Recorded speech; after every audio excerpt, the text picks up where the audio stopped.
যাদবপুর বিশ্ববিদ্যালয়ে নজিরবিহীনভাবে হলো সমাবর্তন উৎসব। গত 24 ঘন্টায় যে বিতর্ক দানা বেঁধেছিল, রবিবার সেই বিতর্ক চরম আকার ধারণ করলো সমাবর্তন অনুষ্ঠান ঘিরে। এদিন মঞ্চে বসেছিলেন বিশ্ববিদ্যালয়ের অন্তর্বর্তী উপাচার্য বুদ্ধদেব সাউ। এই অনুষ্ঠানের মধ্যমণি ছিলেন তিনি।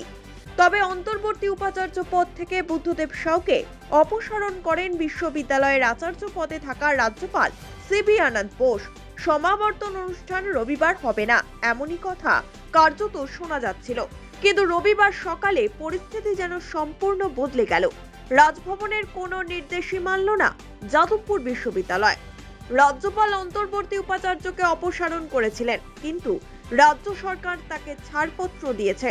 সেই কারণে বুদ্ধদেব সাউকেই বিশ্ববিদ্যালয়ের সমাবর্তন অনুষ্ঠানের পৌরোহিত্য করার কথা জানানো হয়। অর্থাৎ রাজ্যপাল ও রাজ্য সংঘাত আরো বড় আকার নিল, এমনই মনে করা হচ্ছে। রবিবার সকালে শুরু হয় এই সমাবর্তন অনুষ্ঠান। মঞ্চে উপস্থিত ছিলেন বুদ্ধদেব সাউ স্বয়ং। তার নেমপ্লেটেও উপাচার্য শব্দ ব্যবহার করা হয়েছে, অর্থাৎ রাজভবনের সিদ্ধান্তকে মানতে চায়নি রাজ্য। শিক্ষামন্ত্রীর সঙ্গে আলোচনা করা হয়নি। এককভাবে বুদ্ধদেব সাউকে সিদ্ধান্ত নিয়ে তাকে ওই পদ থেকে অপসারণ করেন রাজ্যপাল। সবথেকে বড় কথা, এর আগে রাজ্যপালের একার সিদ্ধান্তেই বুদ্ধদেব সাউকে এই পদে বসানো হয়েছিল, কিন্তু এবার আর রাজ্যপালের কথাকে মান্যতা দিল না যাদবপুর বিশ্ববিদ্যালয়।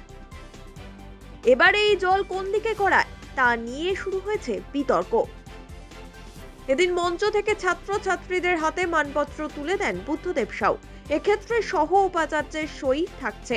ছাত্রছাত্রীরা যাতে পরবর্তীকালে সমস্যায় না পড়েন, সেই জন্যই এই ব্যবস্থা বলে জানা গিয়েছে। রাজ্যপাল কিভাবে এমন একক সিদ্ধান্ত নিতে পারেন, সেই প্রশ্ন উঠেছে।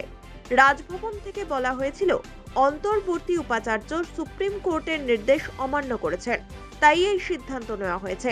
শুধু তাই নয়, অনুমোদনহীন সমাবর্তনে সরকারি টাকা খরচ হয়েছে। অন্তর্বর্তী উপাচার্য এবং অন্যান্য দায়িত্বপ্রাপ্তদের বেতন থেকে নাকি সেই টাকা আদায় করা হবে, এমনটাই জানা গিয়েছে। এই কনভোকেশনটা হওয়ার জন্য 5000 স্টুডেন্টের কথা ছিল, মানে তাদের লাইফের একটা ব্যাপার ছিল।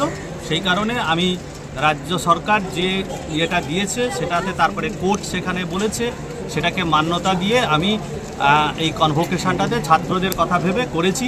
দেখুন, ভিসি পোস্টের জন্য আমি লালায়িত নই, সুতরাং অ্যাজ পার অ্যাক্ট যা হবে তাই। আমাকে একটা দায়িত্ব দেওয়া হয়েছিল। আপনারা যদি ভাবেন যে আমি ভিসির জন্য লালায়িত, দ্যাট ইজ রং। তবে আমি রাজ্য সরকারকেও ধন্যবাদ দিচ্ছি। আর লাস্ট আমি এটাও বলি, চ্যান্সেলর স্যারকেও ধন্যবাদ। আচ্ছা, আমার স্যালারিটা আমার খাওয়া দাওয়ার জন্য যতটুকু দরকার হয় ততটুকুই দরকার।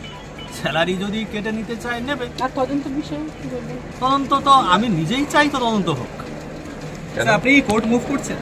কেননা আমার এখানে ঢুকেই মনে হয়েছিল যে অনেক জায়গায় অসঙ্গতি আছে।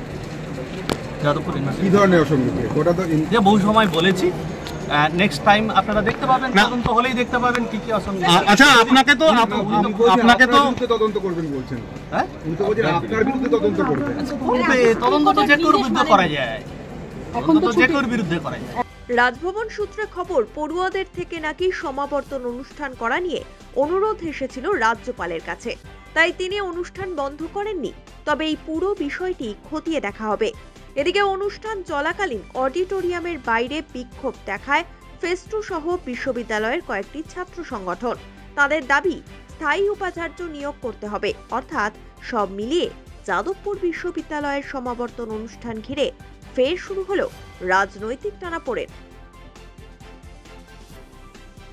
Bureau report, one India Bangla.